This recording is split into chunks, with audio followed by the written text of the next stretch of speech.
Hello friends, मैं हेमंत विश्वकर्मा श्री उमा विद्या मंदिर उच्चतर माध्यमिक विद्यालय आरटीपीएस से। आज हम क्लास 11th इंग्लिश मीडियम की जो पोयम है फादर टू सन, उसका सेकंड पार्ट यानी कि स्टेंजा नंबर 3rd और 4th यहाँ पर पढ़ेंगे। ये जो पोयम है फादर टू सन, ये एलिजाबेथ टेनिंग्स के द्वारा लिखी हुई पोयम है। इसके अंदर एक पिता की वेदना का यहाँ पर जिक्र है कि एक पिता जो है ये बताता है कि उसका पुत्र जो है उससे जो है उसके पुत्र के और उसके पिता के जो विचार है वो एक नहीं मिल पाते हैं। और जो पुत्र है चूंकि वो नई जनरेशन का है, पिता के विचार से जो है वो संतुष्ट नहीं होता है और वो अपने रास्ते खुद बनाना चाहता है। पिता चाहते हैं कि वो पुत्र जो है उनके साथ में रहे, लेकिन पुत्र जो है वो अपना एक अलग ही जो है फ्यूचर बनाना चाहता है। उसके एस्पेक्ट्स जो है फादर से डिफरेंट है। ये बात हमने जो है कल पार्ट नंबर 1 में इसके देखी है। इसका तीसरा और चौथा जो स्टेंजा है वो आज हम देख रहे हैं इसके अंदर। आइए हम इसको स्टार्ट करते हैं। Silence surrounds us, I would have him prodigal returning to his father's house, the home he knew, rather than see him make and move his world. I would forgive too, shaping from sorrow a new love. इस stanza को हम समझते हैं। सबसे पहले इसकी meaning देखते हैं। सराउंडिंग्स का मतलब होता है चारों ओर से घिरा हुआ। प्रोडिगल का मतलब होता है जो ज्यादा खर्च करता है, जो बहुत ज्यादा खर्चीला होता है, उसे प्रोडिगल कहते हैं। रिटर्निंग मतलब वापस लौटना। सारो का मतलब होता है दुख। आइए देखते हैं।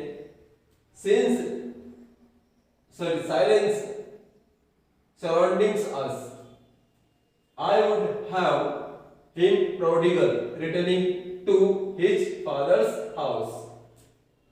यहां पर एक पिता कह रहा है कि ये जो अलगाव हुआ है पिता और पुत्र के बीच में, इसके कारण जो है दूरियां बढ़ी हुई है। वो कह रहे हैं कि उनका पुत्र जो है उनसे दूर चला गया है। इस कारण से उन्हें ऐसा लगता है कि उनके बीच में एकदम साइलेंस है, एकदम शांत है, चर्चा नहीं हो रही है, आपस में विचारों का आदान प्रदान नहीं होता है। I would have him prodigal, पिता कहते हैं कि वो प्रोडिगल हो चुका है, अर्थात बहुत ज्यादा खर्चीला हो चुका है। Returning to his father's house, वो चाहते हैं कि वो उसके पिता के घर लौट आए, उनके पास आ जाए। The home he knew, वो घर जिसमें वो रहता था पहले अपने पिता के साथ, अपने पिता के घर वो लौट आया। Rather than see him make and move his world, आगे फादर कह रहे हैं कि हालांकि वो जो छोड़कर उसके संसार में चला गया था, जहां उसने अपना खुद का जो है कुछ नया किया, जहां पर शायद वो जो है कहना चाहिए बिजनेस के क्षेत्र में शायद वो खर्चीला ज्यादा हो गया है। फिर भी पिता कहते हैं आई वुड फॉरगिव टू, फिर भी मैं उसे माफ कर दूंगा अगर वो घर पर लौटकर आता है तो। Shaping from sorrow a new love, वो कह रहे हैं कि जो दुख उनके पुत्र के अलगाव के कारण उन्हें हुआ है, वे उसे भुलाकर और एक नए प्रेम का निर्माण जो एक पिता पुत्र के बीच में होना चाहिए वो कायम करने की वो आशा रखते हैं। और इस प्रकार से कहते हैं कि अगर वो लौट कर आता है तो मेरी ऐसी इच्छा है कि मैं जो है उसके साथ प्रेम पूर्वक रहूंगा, उसके सारे जो गलतियां, उसकी सारी गलतियां उसको माफ करते हुए। अगला स्टेंजा देखते हैं हम। Father and father and son, we both must live on the same globe and the same land. He speaks, I can't understand myself. Why anger grows from grief? Why each put out an empty hand, longing for something to forgive? आइए इसके कुछ difficult meaning से हम देख लेते हैं। Globe, globe का मतलब होता है संसार। ग्रोज, ग्रोज का मतलब होता है वृद्धि करना या बढ़ना। ग्रीफ, ग्रीफ का मतलब होता है दुख। लॉन्गिंग, लॉन्गिंग का मतलब होता है किसी कार्य को करने की ललक, चाहत या इच्छा या तृष्णा भी कह सकते हैं हम। फॉरगिव यानी क्षमा करना। On the same globe, sorry father and son, we both must live on the same globe.